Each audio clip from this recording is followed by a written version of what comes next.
10 minutes pour convaincre avec nous, donc Étienne Collin. Il est le maire actuel de Ferdru et candidat à sa propre succession. Qu'est-ce qui t'a amené à te représenter? Alors, je ne sais plus qui me disait il faut deux conditions. Il faut une envie et des projets. Les envies, ou l'envie plutôt, je l'ai. Les projets aussi, mais je ne veux pas exposer un projet. Je ne vais pas dire on va faire une patinoire olympique à Ferdru. Le projet se fera, bien sûr, en fonction des disponibilités financières qui sont modestes à Ferdru. Et il faut savoir qu'au niveau foncier, la commune peut de quoi faire à peu près 2 niches pour chiens. Assez gros quand même. Mais c'est à peu près tout. Donc à partir de là, on est vite limité. Et le foncier, d'une façon générale, à Ferdru, il n'y en a pas. Très peu. Donc voilà des projets. Alors il y a suffisamment à faire déjà d'entretenir le patrimoine. Il y a aussi à faire au niveau un peu de la forêt, un peu de tout.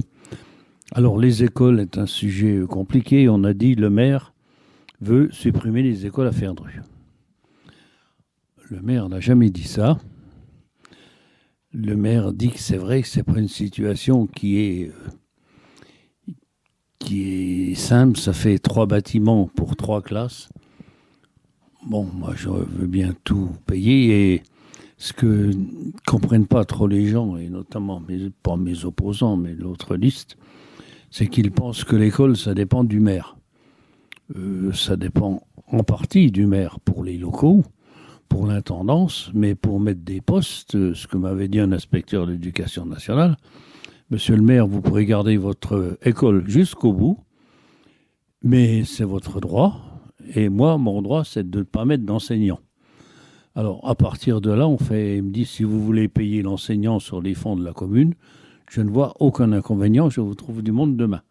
Alors, quand on propose au conseil de verser un salaire d'instituteur, non.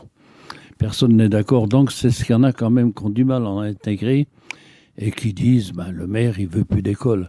Mais quand des années où il y a 0 naissance et puis l'autre d'après, il y en a 2, c'est pas avec ça qu'on ouvre une classe de maternelle. Alors bon, on essaye bien de grappiller un gosse ici, un gosse là, mais c'est pas pérenne.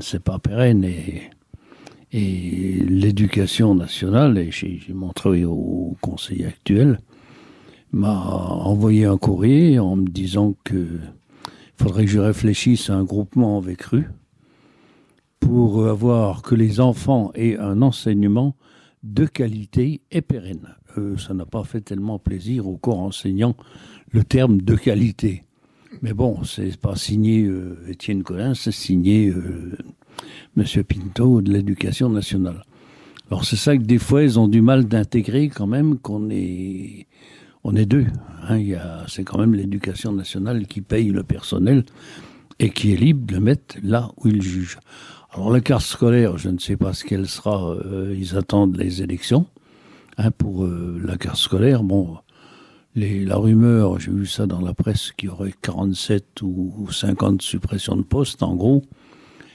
Quelque part, Ferdru, pour l'instant, ça se maintient. Il faut reconnaître que la MAM a apporté des enfants. Les enfants restent à la MAM, puis après, ils sont scolarisés à Ferdru. Mais il y aura aussi une limite au niveau des naissances.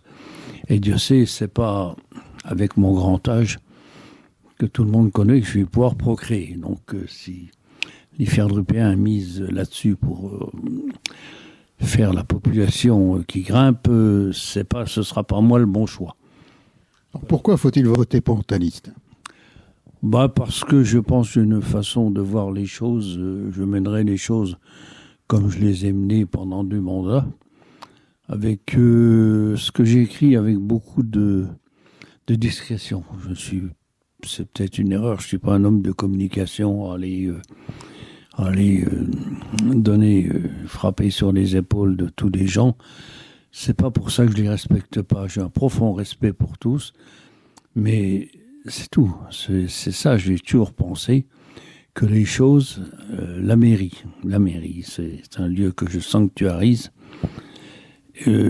c'est l'endroit où on reçoit, où les gens sont là pour être écoutés et entendus et trouver des solutions. Ça se fait pas sur la place publique, ni, je ne dirais pas au hasard d'un comptoir. Il ne reste plus que le Père Amé comme comptoir et je crois qu'il a bien du mal à continuer sa boutique. Donc ce sera aussi un commerce qui finira.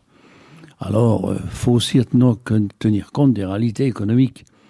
Quand on voit la friche Spidelor, c'est pas terrible. Mais qu'est-ce que je peux faire? Rien, ça ne m'appartient pas, c'est du droit privé. Elle est à nouveau remise en vente, c'est un truc de malade.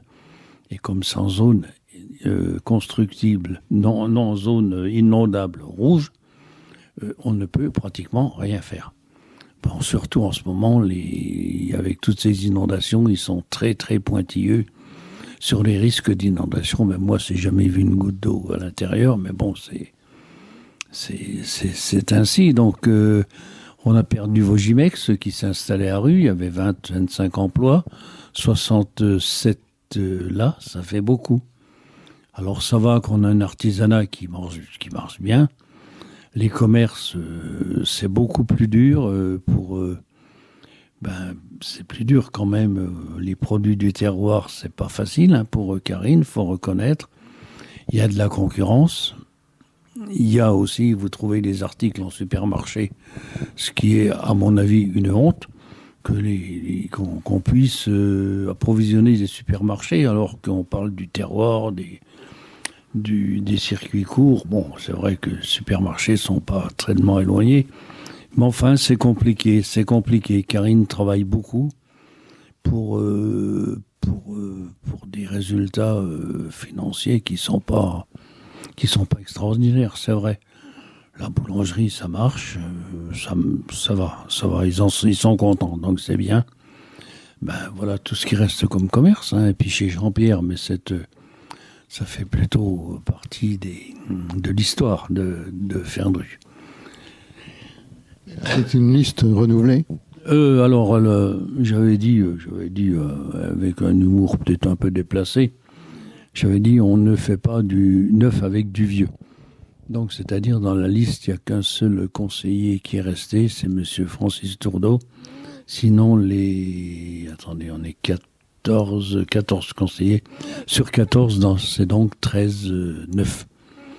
13 jeunes que je trouve très bien sûr, sinon je ne les aurais pas choisis, mais qui ont beaucoup de caractère, et on pourra en discuter déjà avec eux. Ils ont cerné des problèmes et ils voient les choses telles qu'elles sont, sans tenir compte des relations que je dis amicales avec les uns avec les autres. Quand on gère une commune, il faut être impartial. C'est pas parce que c'est mon ami qu'il a droit. J'avais pas tellement d'amis, mais le peu que j'avais, je les ai perdus depuis que je suis maire. Parce que j'ai pas voulu, bon c'est tout, il y a la règle, voilà. Alors, passe-droit, je n'en fais pas. J'évite, j'en fais pas. Bon, des fois, il m'arrive de dire, je sais ça m'embête de refuser, par exemple, l'urbanisme. Qu'aussi, le maire, il est là pour signer et puis avoir les emmerdes, mais en fait, il a strictement aucun pouvoir finalement, donc je voudrais bien que les communes soient débarrassées de ça et que chacun assume ses responsabilités. Mais bon, c'est ainsi. Alors, je sais, quand on vient me voir pour un permis, je dis, il sera refusé, est en Zoden. C'est pas bien de dire, je dis que tu fais ce que tu veux. Statistiquement, le nombre de maisons démolies en France pour défaut d'urbanisme, ça doit être une tous les 10 ans. Ce serait vraiment pas de peau qu'on te fasse démolir ta maison. C'est tout. Bon, ils se mettent en règle avec le fisc. Ils payent des impôts fonciers, ils payent tout. Mais bon, voilà, c'est compliqué. Puis c'est épuisant, quand je vois les tonnes de papier qu'on peut recevoir, c'est épuisant. Mais bon, c'est ainsi. La France aime beaucoup la paperasserie diminuant. Intellectuels qui ont bien la situation en main. Eh bien, Étienne, je vais te laisser conclure ces 10 minutes pour convaincre pour donc cette élection du 15. Alors bon, c'est simple, les gens me connaissent. je pense, au bout de 2 mandats, s'ils ne me connaissent pas, à part les nouveaux arrivants d'hier. Mais je suis comme je suis. Je suis pas l'homme à papouille ou à tatouille. Je suis comme je suis. C'est pas parce que je semble être distant ou ne pas faire des commentaires que je n'apprécie pas les gens, que j'ai pas de l'empathie pour eux. Ils savent pertinemment que c'est un problème grave, et j'ai pu le montrer pour certains. Ils peuvent venir me voir, la porte de la mairie est toujours ouverte et j'essaye de trouver une solution. Mais ce que j'ai dit, c'est ici que ça se passe et nulle part ailleurs. Voilà, donc je souhaite pouvoir continuer ce mandat municipal. Et bon, je ne veux pas refaire l'historique de mon élection. J'y réfléchis. Et ce que j'ai écrit, je prendrai mes responsabilités. J'ai plus 20 ans. Mais bon, comme disait la chanson, il n'y a pas d'âge que pour qu'on s'aime. On meurt bien à 15 ans. Donc on peut mourir à 40 ans comme on peut mourir à 100 ans. Alors je ne ferai pas la performance de Santini qui va avoir 90 ans et qui est toujours bon pied, bon oeil. Merci Étienne. Voilà, merci Raymond beaucoup. Et tu sais que j'écoute Radio des Ballons et j'aime ta radio. Voilà. Merci Raymond.